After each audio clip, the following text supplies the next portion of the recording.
Surprise, we are in Seattle. The Flame Central podcast powered by Alcova Mortgage is officially at March Madness for the NCAA Tournament. We didn't know this on Monday to tease that for you all. Did not know Monday morning. Found out Monday afternoon that we were coming. Naz, much the same way. You didn't know you were going to be here. I snuck on the plane. I had to be here. But he was a stowaway. It's awesome. So exciting, Naz. You'll be the color analyst for the radio broadcast. I can't imagine what that experience is going to be like for you. Yeah, me and Alan have done a few of these, but it never gets old. It's unbelievable opportunity for Liberty, and privileged to join Alan on the radio. Not to mention, it's the big dance, people. Right. I will say, walking into this arena here, it's just a different feel. Like, you can tell, like, this is a very big deal. I don't know if I'm not playing and I'm nervous. How do you guys feel walking in this building? I feel fine right now, but I know as game time gets closer, you'll start to kind of feel the nerves for those guys because, I mean, listen, we've been following them along every step of the way, right? Like, you get to know these guys. We're talking with Caden and Colin here on Monday about the experience, and you just get so excited for them to be able to experience something like this. Yeah, I can tell you we're a little nervous, and it's energizing, but I can tell you this. I was in the team meeting last night. They are not nervous. 100% confirmed. They are ready to attack this game. It's going to be awesome. And mixed with that Liberty belief, the number 12 seed has a winning percentage of 35%, beating the 5 seed. Liberty has been an underdog in 5 games this season. Guess how many of those games they won? How many? All 5, baby. So I hope your brackets are busted if you didn't pick Liberty. Let me give you a stat. Liberty has won 100% of the time that they've been a number 12 seed.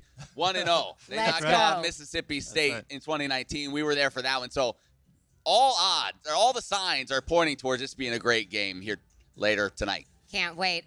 Naz, I know you've never played in the NCAA tournament, but you've coached in it. Yeah. What is your message to a team? This is a veteran group. Richie McKay said it multiple times, but with such a big moment, what would your message be to the team? Yeah, just be yourselves. And again, I had the privilege of being on the coaching staff in '94 when we made it for the first time, played North Carolina. And in all honesty, there was a little bit of awe. It was the first time ever we walked in and under the huge lights and the brand of North Carolina. But this team is way different. They've been through it. They're seasoned. They're mature. They're tough. And I think for them, just go out on that court tonight and be yourselves because it is good enough. Well, a familiar opponent in the Oregon Ducks. Liberty football obviously saw them in the Fiesta Bowl. Rivalry developing. There is a rivalry developing at a very high level in the postseason for both of these sports. Let's break down this matchup a little bit. When you look at this Oregon team, I know you guys have both dove into their tape a little bit. What can you tell me about this Ducks team that maybe scares you the most? Well, I guess I'll start, and probably the most obvious one is Nate Biddle, the 7-footer. He's not just a good big. He's one of the best in the country. He's one of the best. He is the best Liberty has faced this year. Yeah. You look at him and you say, oh, it's probably like your kind of standard back to the basket. No. This is a modern big. He can step out. He can knock down threes. He's got a good face-up game, mid-range jump shots. He's a really good rim protector, was second in the Big Ten in blocks per game this past year. And what worries you a little bit, I guess, would be the last very good big Liberty faced, you would say, was Issa Mustafa of Middle Tennessee. He went for 30 and 20 in that ballgame. And no disrespect to Mustafa, Biddle is a much better player than he is. So that, I think, is the concern number one, is you're facing a type of player that you really haven't seen this season. Yeah, and I'll say that's exactly right. I'll go with the guards. I mean, they got a trio of Barthélemy, Bamba, and Shelstad, who are all phenomenal guards. And again, they're playing in the Big Ten night in and night out, all double-figure scorers, guys that can really have a great mix of spot-up shooting from three, but great off the dribble. But here's the thing when you look at that. Liberty's faced great guards all year. I mean, you're talking about Adrian Woolley from Kennesaw State, who absolutely will be at a big-time school next year, probably Alabama. They were top 10 all year. He's legit. Cottle also from Kennesaw State. Pierre from Jacksonville State. These are big-time guards that are every bit as good as what they'll face tonight. So that's not going to be new. Now, what that means is they've got to do the same kind of job that they did on those guys throughout the season, and if they do that, we're going to be in good shape. Pretty obvious that shots need to fall for Liberty in order for the Flames to stay in this game. But when you talk about rebounding and that battle on the boards, how important is it, and how does Liberty stay in the game as far as rebounding the ball? Because that's not a stat that they're very high in this season. Yeah, it's going to be a challenge. And Oregon this year, 15-1 when they out-rebound their opponent. So, yeah, I would say the odds of Liberty out-rebounding Oregon, not great. So how do you counteract that? You make shots and you don't have to go get as many, right? Yeah, that's right. And not only are they a great rebounding team, but Coach Altman got on their cases because he said the last few games they've just been standing around watching instead of going to get the ball. So I know they're going to crash the glass hard. You're exactly right. Make shots. What I think about this game is, after watching a little film, they're not going to be able to stop Liberty from running their stuff. They're too good. We are a team that works hard to get the shots we want.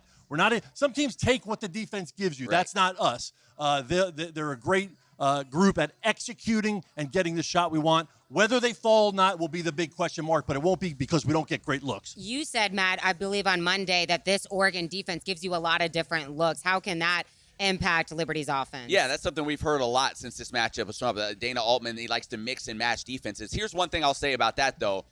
With the veteran team that Liberty has, you would hope that they are better prepared to face something like that. These guys have played a lot of basketball. Yeah. There's not a lot of things that they have not seen at this point in terms of defenses. We saw Kennesaw do like a 1-3-1 trapping half court. We've seen full court pressure throughout conference play.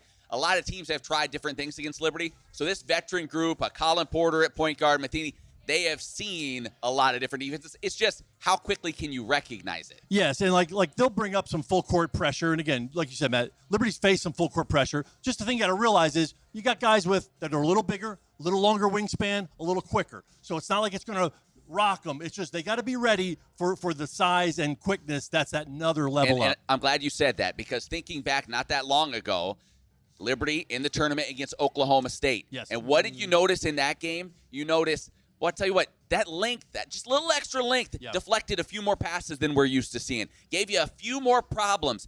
And all it takes is 3 or 4 possessions where you're not quite used to that size, athleticism, speed, because it's going to ratchet up higher and better than what Liberty's seen this year. If you're not quite ready for it, that can be the difference. Yeah, you're right. So even breaking pressure and getting into the half court, those looks that you had a little extra time to get off in Conference USA, that gap closes a little quicker, and the contest on the arm length is just a little bit longer. So they got to be ready for that. The man-to-man, I think we're going to be fine with. What's interesting is they play a lot of this matchup zone, which is really interesting. It's like a zone, and guys will stay in spots, but there's man principles with the guy that's closest to you. And so that'll take a little bit, Justin. I'm sure they've worked on it for the last few days. And again, Liberty is so great with moving the ball and guys cutting. I just really think with making the extra pass, I think we'll get good looks. And I'm confident. I think the guys feel good about letting them go and knocking them down. Both of these teams practiced on this floor yesterday. If you didn't check out that practice report, you can do so on Liberty Basketball social media, as well as some of those press conferences from the tournament as well. Okay, you mentioned experienced players for Liberty. Oregon has them as well. 6 of their top 8 players of usage are all seniors. So when it comes down to the big moment, if this is a tight ball game down the stretch, how confident are you that, neither team really is going to could be rattled with so many experience in such a seasoned group? So what's the formula for success down the stretch? Well, I guess down the stretch, here's one, if you want to put it on a concern or just keep in mind, where Oregon is very different from Liberty. They have 4 starters that shoot 82% or better from the free throw line. Oh, yeah. So when it comes to closing out ball games from the line, they have been elite in terms of their free throw shooting. So that is something to keep in mind. If you're just looking for like a big key, we talk about just making shots, and Liberty has to do that. I think they have to hit double-digit threes, something not a lot of teams have done against Oregon of late. But I think if you're Liberty, your whole focus defensively needs to be, can we turn them into a jump shooting team? Can we force them? Now, they have guys that are capable. You mentioned Shellstad, Bartholomew. They each have 63s on the year. They can knock them down. But if Bamba is bullying his way to the rim, which he's a downhill driver, he can do that, it's a problem. If Biddle is getting what he wants from 4 feet and in or whatever, that's a problem.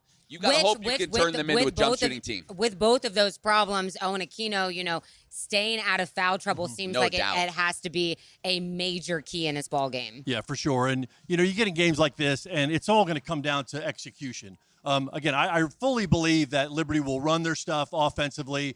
They're great defensively. I got to see some of in the meeting how they're going to attack certain players and how they're going to defend. Don't give it away, Naz. We still have some time for them to watch. Yeah. Oregon Dana Altman is watching this now. While I'm at Liberty, I'm not at liberty to tell those things. But, yeah, they've got a great game plan. But it comes down to this. You're going to have two really good teams, really mature teams, experienced teams. It's going to be who's going to execute down the stretch. It just comes down to those things. Might be free throws, might be hitting some shots. But here's the thing for me. If you remember back in the Kennesaw game in the semifinal, the mentality from the first half to the second half was completely different. They took the court in the second half with an aggressor's mindset. Really, in every ball game in the conference tournament. Yeah, but it took that switch. Like you've got to come out in situations like this. It's the NCAA tournament against a great team. You have to come out and attack them, whatever seed you are, whatever seed they are, and I fully believe they will. They have a confidence and an edge about them. I think they're going to take it to the Ducks. Yeah, you can't lose contact with them early. That's you right. can't fall down 12-14 early. You got to stay within reach. Ease into a game like this. You got to hit the floor and attack and fight. My one, if we want to go numbers that matter, here's my number that matters. Oregon. Here's our transition. Oregon this year, 4-3 on the season when giving up 10 or more three-pointers. Yep. And two of those wins, an overtime win and a 2-point win against Alabama. So if Liberty, which averages 10.5 threes, whatever it is a game, if they can be at their average or better, you're feeling great. You're right in that ballgame. While we're on that subject, numbers that matter, Liberty hits 39.5% of their shots from behind the arc, good for fifth in the country. The Flames have 5 different players shooting 39% or better from distance, so they definitely need that 3-ball going tonight. Yeah, Emily, you were talking about who needs to be a key player, and this is not an evasive answer because I think Liberty is so well balanced. They'll get into this game and see where their advantages are. So I don't think you can say Matheny has to have X or Cleveland has to have X. They'll get in, play some minutes, see where they think they can take advantage of things. And what we've seen all year from this team is different guys can step up and be the leading scorer and find those advantages, whether it's jump shots or getting to the rim. So look for them to kind of make those in-game adjustments, and we'll see who the star is. And having said that, though, when you get to this time, you need your stars to be stars, right? You need Talon Peter to be the guy he's been. One shining That's moment. Right. You think back, Naz, you think back to that win over Mississippi State. Yes. Caleb Holmesley, Yes. 30 points. In the moment. He was the star. Yep. The other thing I'll say about that is it took 80 points to win that game. Is that the kind of scoring effort Liberty needs tonight? They've scored 80 or more in 5 of their last 6 coming in. I think a few years ago in that game, we were a little concerned about the scoring, and Caleb Holmesley set us all straight. But, I think they're way more comfortable scoring, whatever it is. If it's a low-scoring game, if it's a grind, I think we're ready for it. If it's a high-scoring, we're good, I think. But you're right. I wouldn't say anybody has to be superstars. I just think they got to be the best versions of themselves tonight. And if they do that, we're going to be in good shape. Before I ask both of you what player needs to step, I know you said it needs to be balanced, but who's maybe an underdog X factor? I want to give a couple news and notes on just, around town here in Seattle. The Seagulls are absolutely massive here. Huge. I can't stop thinking about it. I mean, these things are like... Yeah, I thought it was a Seahawk. You're like, no, that's a seagull. They're on steroids or something. I'm not really sure. Great coffee spot. And it's been raining the entire time. It's lived up to everything we've ever heard about Seattle. Yeah. But yeah, guys, give me that. And maybe it is Matheny has to, come up and show up and hit some big shots. You see that March Madness logo? I don't know if you can see that behind me, That's Matheny. in range. But that's your range, here. They give you a nice big logo. blue March Madness logo for you. But maybe it's Aquino. Maybe it's someone, Yeah, we talked a little bit offensively. I'll talk defensively. I think at the 5 spot, that's going to be a key. And it might be Aquino. With Biddle's range stepping out to 3, you might see Xander Yates playing a little defensive 5. Yeah. But I think the defense at the 5 spot, whoever's guarding him, has to make it difficult all night. And there's things that they've talked about, what they're going to try to do to combat him. And it'll be more than just one guy. It may be a double. It might be a guy and a half to help on him. But that's going to be key. So the 5 spot defensively has to rise up. 2 things for me. You have to have Zach Cleveland be an aggressive version of himself. Yes. You talked about that Kennesaw State game. Until the lob and dunk right at the buzzer Yes. of the first half, he was kind of a non-factor offensively. Right. You need him not just being a creator. You need him being aggressive, trying to get his own, and being an attacker trying to get to the rim. Yeah, I'd love for him to just go attack the rim. I don't care whether he makes the dunk or not. Just go at the rim, go through somebody. That seems to energize him and get him going, and that is when he's at his best, where he's just an aggressor. And then the other guy who you mentioned, who is kind of plays a lesser role, but Xander Yates, even if it's 8 minutes he plays, he always finds himself little pick and pop, open 3 where a big isn't used to coming out and taking that away. If he can knock down 1 or 2 from beyond the arc, which we've seen him doing of late, that will be so critical for the Flames. Yeah, absolutely, because when you watch some film, Biddle will get out and on some of those ball screens, but then he's so quick to just sag back and protect the paint. I mean, he leads the Big Ten in block shots, and you see him just kind of loitering in the paint. And, again, if it's Xander or, I mean, we've seen Akito hit a couple, but to draw him out, to make him have to guard a 3, pull him away from the basket, that's going to open those backdoor driving lanes and passes that Liberty does so well. The Big Ten and Conference USA, obviously 2 different levels of competition. Some notable wins for Oregon this season: Texas A&M, Alabama, like Matt mentioned earlier, as well as Wisconsin. Liberty beating McNeese State and Kansas State earlier this year, which seems like a lifetime ago. But you read these Oregon articles. We saw many of them during the Fiesta Bowl time, too. Liberty clearly an underdog in this game. What's the message to those articles or those quote-unquote haters about Liberty doesn't belong? Liberty hasn't played anybody because Coach McKay is very vocal about, I don't get any quad 1 games. No one will come here.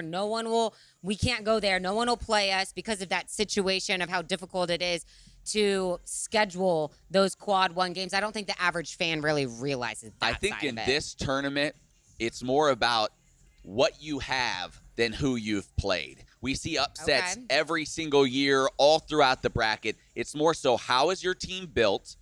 What type of athletes do you have? Can you compete physically? Then who have you played all year long? And Liberty has the kind of athletes that can hang. They have the type. They are built like a team that can upset somebody, right? You always see those every year. It's like, oh, man, well, that team just got hot from 3, and they ended up a double-digit seed, ended up going to the Sweet 16. Liberty is built like a team that can do that. I'm not worried about the schedule. And, I mean, think about how long ago that was. These teams are probably look completely different. For Liberty, Isaiah Enon isn't even in the lineup when the Flames beat both of those teams in non-con play. Yeah, some of that stuff, fan bases going back and forth and articles and newspapers. Part of the fun. Yeah, I mean, that's part of the fun. It has nothing to do with the court. It's like it's going to be step on the court and fight. Liberty's got a great team. Oregon's a really good team. It's going to be who's going to settle it out there. That's where it'll be settled. So I just think, here's the thing. Oregon was an 11 last year and won. So it's like they come in. Oh, now you're talking smack, Duck fans? It's one thing to say Liberty's going to go in and upset, but you're facing a team who is talking about, guys, we went in and upset the 6th seed. So I think both teams are going to hit that court ready. It's going to come down to who wants it more, who can execute. Here's something else I'll say, just in comparing the 2 situations you talked about. Conference USA basketball is a whole lot different than Conference USA football. So when it comes to who you've played and how your conference season has prepared you, Conference USA basketball is the 8th or 9th best league in the nation. I feel like the Flames have been through a lot more difficult times, difficult opponents, have seen a lot better level of player through the conference basketball season than what, referring back to the Fiesta Bowl, the Flames saw that year. For sure. All right, so this has all the ingredients, and this is the recipe for an upset. So let's dive into Akron and Arizona once the Flames. I'm just joking. Oh, boy. We say one game at a time. Go Akron is all I can say. I'm just messing, guys. It's kind of weird. Still haven't gotten we're hours away from tip-off. Still haven't gotten a call from Coach McKay for me to do the, pregame speech. I thought you were singing the national anthem. Is that not? Actually, I'm going to have to ask about that. He's avoiding you, I think. The last game of the first round, the Flames and the Ducks, it's going to be a late one. So it's like, hey, Liberty guys, have you ever played a basketball game at basically midnight? but hopefully they're adjusted time. Well, and they played out here earlier this year. That's right. So, Yes, so that does hopefully help. that helps as well. So, yeah, it's going to be great. Like, might as well end the first round with a bang and with a huge upset in that final game. I mean, are you kidding me? You're in college. There's no They're way not that worried you're about it. tired. They're just getting They're going not- at 11 By the way, o'clock. we 12 saw o'clock. we saw Caillou and Colin Porter walking around drinking coffee yesterday. yeah, they're like gonna they're be going to be so highly caffeinated. energetic. I'm not worried about that in the least. All right, so let me make sure you guys have anything else. One other thing I just want to say real fast. I know Yeah. we're here. We also have a crew in Lexington, Kentucky. That's right. Brett, Annie, they're covering the women. So check out some of the content they're putting out as they cover the women's game against Kentucky. Hopefully we're able to score a couple of upsets this weekend. Mentioned the 35% upset chance for a 12-5 seed. We saw 2 last year. Remember, Grand Canyon beat St. Mary's, and JMU took down Wisconsin. So we'll see if the Flames can be one of those upsets early in the tournament this season. Yeah, I'm going to be on press row doing radio. I will do my best to keep my professional composure. Listen, I don't know. He did not during that Kennesaw State game. I can tell you, we if were Kata sitting next to Matheny each is hitting other. shots at the logo. Like, Yeah. how do you keep your composure? Yeah. Yeah, no professional composure once we got done calling games at the tournament. Okay, I think that's it. We have such a big game coming your Cannot way wait. tonight. Cannot wait. We are so pumped up to be a part of it. So be sure you keep it locked in right here on Liberty Flames social media handles. Guys, let's go get an Let's get it. upset. Let's Gonna get a be great. W. Hey, maybe we'll be doing this again. We'll give you a preview of the next round. We hope yes, so. hope so. Guys, thanks so much for tuning in. For Naz and Matt, I'm Emily.